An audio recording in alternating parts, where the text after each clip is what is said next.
Trump একটা cheese বটে। সবসময় দেখবেন যে সে শক্তির পক্ষে থাকে।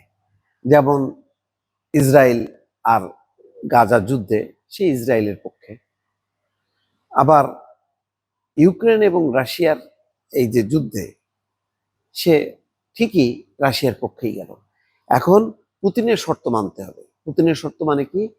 মানে ইউক্রেনের একটা বিশাল অংশ জমি বা ভূমি তাকে ত্যাগ করতে হবে। এটা কোনো দেশ তার নিজের জমির বিনিময়ে এরকম মানে চুক্তি করবে বা মানে অন্য কারোর কথা শুনবে? ট্রাম্প কি এগুলি বোঝে না? নিশ্চয়ই বোঝে। কিন্তু ওই যে সে চায় বড় শক্তি রাশিয়া, রাশিয়ার সাথে বিরোধ করা যাবে না, তাকে হাতে রাখতে হবে।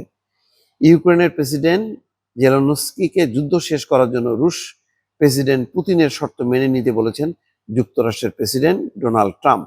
ব্রিটিশ সংবাদ মাধ্যম ফিনান্সিয়াল টাইমসের প্রতিবেদনের মতে জেলেনস্কির সঙ্গে বৈঠকটি একাধিকবার চিৎকার চেঁচামেচিতে পরিণত হয়েছিল, যেখানে ট্রাম্প সতর্ক করেন যে আপোস করতে অস্বীকৃতি জানালে ইউক্রেনকে ধ্বংস করে দেবে রাশিয়া। তার মানে বুঝছেন, আভ্যন্তরীণ বিষয় চিৎকার চেঁচামেচি করছে, জেলেনস্কি লাভ হয়নি, সে ওই ঘুরে ফিরে রাশিয়ার পক্ষে।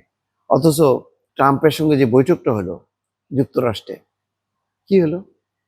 সে বৈঠকতে দেশে ফিরেই উল্টা আক্রমণ আরো জোরদার করলো। এখন আবার বলতেছে যে পুতিনের শর্ত মেনে নিতে।